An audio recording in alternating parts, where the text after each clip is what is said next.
Hey guys, in this video we're going to be unboxing this NETGEAR 5-port gigabit Ethernet switch, the GS305. Now we're only doing the unboxing, we're not going to demo it out or plug it in or anything. I already have, at the time of doing this voiceover, I've already plugged it in and tested it out, it works great. But yeah, the reason I bought this, I just needed a simple switch with gigabit Ethernet that works well and is rated well.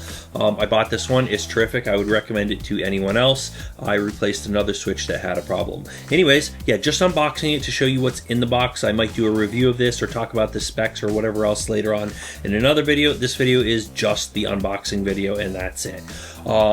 Might want to hit that subscribe button if you're into tech stuff. We do hardware, software, coding, all sorts of great tech stuff, robots, Raspberry Pis, all that good stuff. If you're interested in that stuff, hit the subscribe button. But that's it for today. Just a quick unboxing video to show you what's in the box.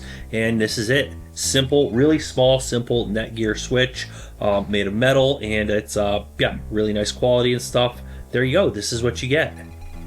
Anyways, thanks for watching. See you guys on that next video.